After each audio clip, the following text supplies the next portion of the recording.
आप इंटरनेट के जरिए दो तरह से लोगों से कनेक्ट हो सकते हैं। एक तरीका तो जो आप अभी सुन रहे हैं YouTube के तवज्जुद से, आप अपने एक YouTube चैनल बनाते हैं और अपनी पर्टिकुलर एक्सपर्टीज, अपनी लर्निंग, अपने एक्सपीरियंसेस लोगों से शेयर करते हैं। ये चैनल जो है ये लोगों के से कनेक्ट होने का आपका जरिया होता है। अगर तो आप शाय हैं, अगर तो आप वीडियो नहीं बनाना चाहते लेकिन आप अच्छा लिख सकते हैं, आप अपनी तहरीर के जरिए लोगों को चेंज देना चाहते हैं, तो उसके लिए आपको जो सूट करेगा वो है ब्लॉगिंग। ब्लॉगिंग बेसिकली यूट्यूब की तरह ही आप राइटिंग के जरिए अपनी लर्निंग, अपनी एक्सपीरियंसेस, अपनी डोमेन के हवाले से लोगों के साथ तहरीर के जरिए शेयर करते हैं। ब्लॉगिंग एक बहुत पॉपुलर स्टिल प्लेटफॉर्म है। ये यूट्यूब की निस्बत एक पुराना प्लेटफॉर्म है, लेकिन वेस्ट के अंदर अभी भी बहुत सारे लोग जो है वो तहरीर को इसी तरीके से लोगों को पढ़ना अच्छा लगता है। तो आज की इस मास्टर क्लास के अंदर हम डिस्कस करेंगे इस मोस्ट पॉपुलर प्लेटफॉर्म के बारे में, जैसे ब्लॉगिंग कहते हैं। इस मास्टर क्लास में हम कवर करेंगे हर एस्पेक्ट ब्लॉगिंग का। ये ब्लॉगिंग क्या होता है, इसको वेबसाइट से डिफरेंट है, ब्लॉगिंग के क्या फ़वाइद हैं, इसके एडवांटेज क्या हैं, ब्लॉगिंग को कैसे शुरू किया जा सकता है। आप अगर ब्लॉग स्टार्ट करना चाहते हैं तो स्टेप बाय स्टेप मैं आपके साथ जो है वो तमाम स्टेप्स शेयर करूंगा कि जिसके थ्रू आप अपना एक ब्लॉग बना सकते हैं।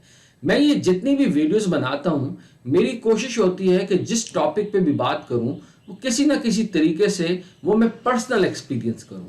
अगर मैं ब्लॉगिंग की बात करूँ तो मैं पिछले 6 महीने से जो है एक ब्लॉग रन कर रहा हूँ, 5minutesteacher.com। अगर आप चाहें तो उस ब्लॉग को विजिट करें और वहां आपको इसी तरीके की जो इंफॉर्मेटिव वीडियो से मैं बनाता हूँ, इसी तरह का इंफॉर्मेटिव कंटेंट मिलेगा। मुख्तलिफ जो है वो नीश के ऊपर मुख्तलिफ अपनी एक्सपर्टीज, अपनी लर्निंग जो है वो मैं तहरीर के थ्रू अपने रीडर से शेयर करता हूँ। तो आज की इस मास्टर क्लास के अंदर हम कवर करने जा रहे हैं एवरी एस्पेक्ट अबाउट ब्लॉगिंग, और मैं उम्मीद करूंगा वीडियो आपके लिए एक वैल्यूएबल एडिशन साबित होगी। तो आइए वीडियो शुरू करते हैं। What is blogging? Blogging basically 2 word से मिलकर बना है, ब्लॉग प्लस लॉग। लॉग का मतलब होता है किसी भी चीज को जो है वो अरेंज करना, किसी भी चीज का रिकॉर्ड रखना।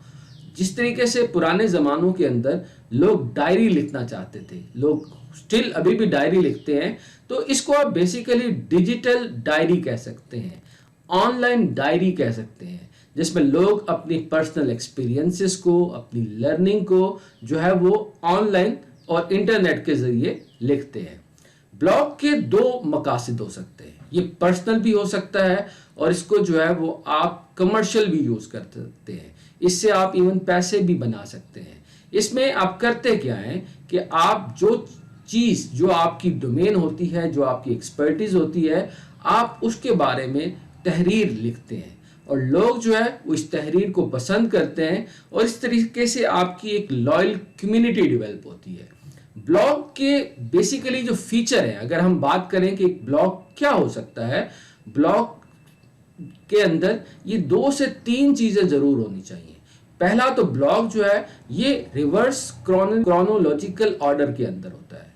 रिवर्स क्रोनोलॉजिकल ऑर्डर से मुराद ये है कि इसमें जो सबसे लेटेस्ट तहरीर होती है वो पहले दिखाई जाती है। मिसाल के तौर पर अगर आपने ब्लॉग 1 महीने पहले शुरू किया है तो आज की तहरीर पहले नज़र आएगी और 1 महीने पहले लिखी हुई तहरीर लास्ट में नज़र आएगी। इस तरीके से जो फ्रेश आर्टिकल जो भी आप लिखते हैं वो आपकी ऑडियंस तक पहुंचता है। दूसरा ब्लॉग का करैक्टरिस्टिक्स ये है कि इसको आपको रेगुलर अपडेट करना होता है। इसमें फ्रेश आइडियाज जो है वो आपने लाजमी जो है वो लोगों के साथ शेयर करने होते हैं। ब्लॉग का थर्ड करैक्टरिस्टिक्स ये है कि ये किसी एक सेक्टर के बारे में होता है। आप किसी एक खास एक्सपर्टीज के बारे में, या फाइनेंस पे अगर आप एक्सपर्टीज रखते हैं या फैशन पे रखते हैं, तो बेसिकली अपनी तहरीर और पिक्चर्स के जरिए आप जो है वो उस सेक्टर पे बात करते हैं। और ब्लॉग का एक इम्पॉर्टेंट फीचर ये है कि इसके थ्रू जो है वो आप अपने ऑडियंस के साथ कमेंट की सूरत में भी कनेक्ट होते हैं। ऑडियंस जो है वो कमेंट की सूरत में आपके ब्लॉग पे, आपके आर्टिकल पे कमेंट्स देते हैं और आप उनका कमेंट्स का जवाब देके उनके साथ एक इंटरेक्शन करते हैं। तो ब्लॉग बेसिकली एक गूगल का, आप समझ लें कि एक फ्री प्लेटफॉर्म है कि जिसके थ्रू जो है वो लोगों को एक्सेस दी जाती है कि वो अपनी लर्निंग को, अपने आइडियाज़ को, अपने एक्सपीरियंसेस को दूसरे लोगों तक पहुंचा सकें। ब्लॉग की दो बुनियादी इकसाम है। एक ब्लॉग तो फ्री प्लेटफॉर्म पे अवेलेबल होता है और दूसरा ब्लॉग जिसमें आप वेबसाइट की तरह अपना एक डोमेन लेते हैं। बहुत सारी ऐसी फ्री प्लेटफॉर्म्स हैं जैसे ब्लॉगर है, ब्लॉग स्पॉट है। वहाँ आप सिर्फ और सिर्फ 5-6 स्टेप के बाद ही आप अपना तहरीर लिखना शुरू कर देते हैं, लेकिन वो प्लेटफॉर्म डिपेंडेंट होता है। अगर तो आप एक वेबसाइट की तरह अपना ब्लॉग स्टार्ट करना चाहते हैं तो तब आपको डोमेन परचेज करनी होगी। तो इसकी डिटेल जो है वो आने वाली नेक्स्ट स्लाइड के अंदर हम डिस्कस करते हैं। ब्लॉग और वेबसाइट के अंदर क्या फर्क होता है, तो आप अब हैरान हो रही होंगे कि ये दोनों क्या, इनमें फ़र्क है। अगर आप एक डोमेन परचेज करते हैं और उस पर भी लिखते हैं तो फिर इन दोनों में फ़र्क क्या है। इन दोनों में बुनियादी फ़र्क ये है कि वेबसाइट बेसिकली ज़्यादातर स्टैटिक होती है। इसके अंदर जब एक मरतबा आप इंफॉर्मेशन डालते हैं तो आपको फ्रीक्वेंटली अपडेट नहीं करना पड़ता।